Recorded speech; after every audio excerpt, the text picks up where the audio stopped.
Hola a todos, el día de hoy venimos a exponerles un trabajo para la asignatura Ciencia de los Materiales. Nuestro grupo está conformado por Nicolás Liscano, Santiago Vivas, Jan Albarracín. Lo que vamos a hacer es una materialización de una estructura cristalina ortorrómbica centrada en las bases. Y Camilo Chaparro, y a continuación les mostraremos los materiales utilizados. Ok, estos son los materiales que vamos a usar: esferas de icopor que van a ser los átomos, la pintura naranja va a ser con la que recubriremos la estructura, la azul será para los átomos y la silicona para fortalecer la estructura, y además de una regla para hacer las mediciones. Cabe mencionar que la estructura la vamos a hacer con icopor reciclado. Esto se obtuvo de alguna compra que se hizo alguna vez y lo vamos a utilizar como material reciclado. De entrada, la estructura ortorrómbica quiere decir que tiene sus lados diferentes. ¿Qué quiere decir esto? Tenemos acá A, B y C, donde A va a ser diferente de B y B va a ser diferente de C. A va a tener una longitud de 45 centímetros, B va a tener 19 centímetros y C va a tener 17 centímetros. Para la unión de los átomos vamos a hacer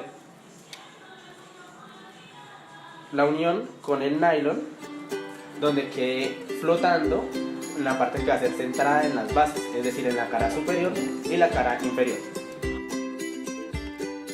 Lo que hicimos en primer lugar fue armar un plan para comenzar a elaborar nuestra estructura. Lo que hicimos en primera parte fue utilizar una regla y un lápiz sobre el icopor para medir cada uno de sus lados. Posteriormente calentamos un cuchillo para cortar sobre el icopor y, sabiendo que la estructura iba a ser sometida a una caída de una altura bastante alta, decidimos introducir palillos de pincho sobre el icopor. Así le daríamos mayor firmeza a nuestra estructura, pues de no ser así, nuestra estructura al caer se partiría. Como pueden ver a continuación, se procedió a realizar la elaboración de la estructura ortorrómbica centrada en las bases. Lo que se hizo primero fue medir cada uno de sus lados, como lo habíamos mencionado anteriormente, donde A iba a medir 45 centímetros, B iba a medir 19 centímetros y C iba a medir 17 centímetros. Como mencionamos al principio del video, los materiales utilizados fueron icopor y palillos o pinchos. Esto nos ayudó a darle mayor firmeza al icopor. Cabe resaltar que las estructuras ortorrómbicas centradas en las bases cuentan con cada uno de sus lados diferentes, por lo que A iba a ser diferente de B y B iba a ser diferente de C. Otro de los procedimientos realizados a continuación fue pintar cada uno de sus átomos de color azul, como lo habíamos mencionado a la hora de hablar de sus materiales.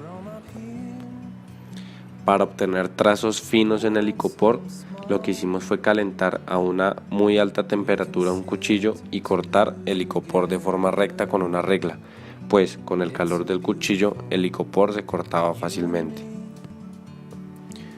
Como ven a continuación, procedimos a insertar los palillos de pincho dentro de las estructuras de icopor.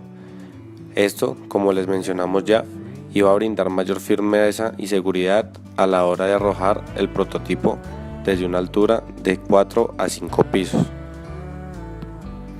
Una vez cada una de las partes de la estructura contaba con su palillo de pincho dentro del icopor, procedimos a unir cada una de sus piezas.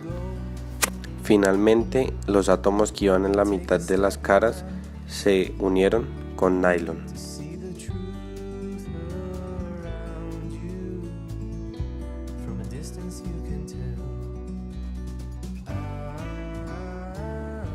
Finalmente, terminada la estructura, decidimos arrojarla del quinto piso de mi casa para ver cómo sería su resistencia y su impacto contra el piso. Cabe resaltar que su caída sería al pasto, por lo que esto podría suavizar su golpe un poco. En esta otra toma detallaremos más de cerca el impacto que recibió el prototipo, donde por suerte no se deformó casi en lo absoluto.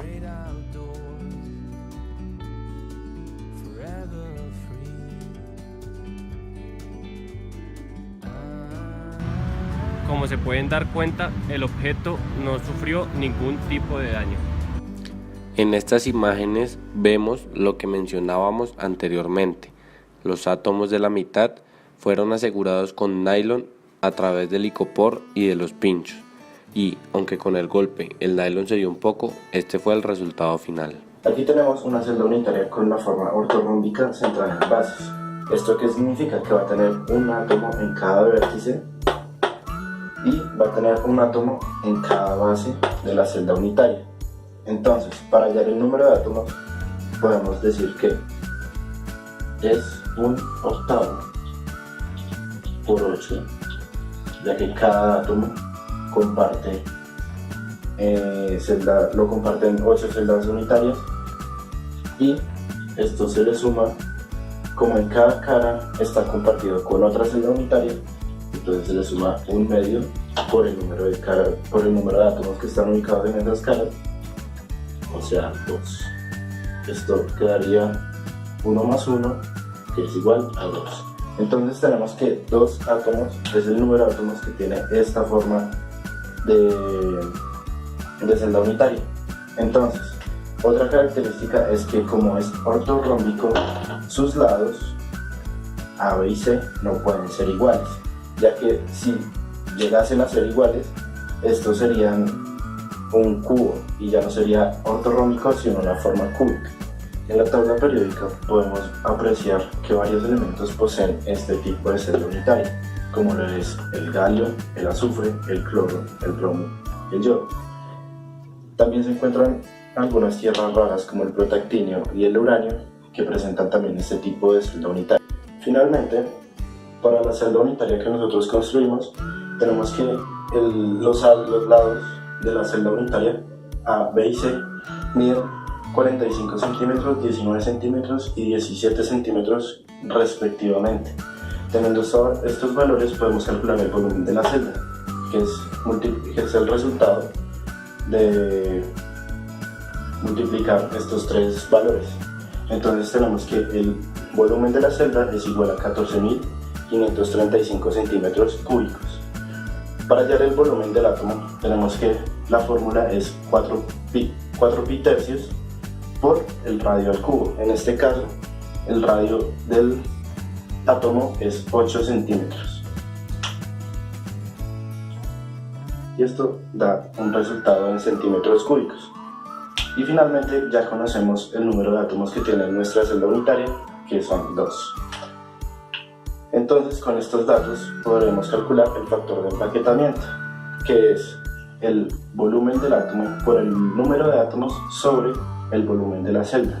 Entonces sería 2 por 4 tercios de pi por 8 al cubo, todo esto sobre, no olvidemos los valores, centímetros cúbicos, sobre 14.535 centímetros cúbicos. Como tenemos centímetros con centímetros cúbicos, los podemos cancelar y esto nos da un resultado de 2.9510 por 10 a la menos 1.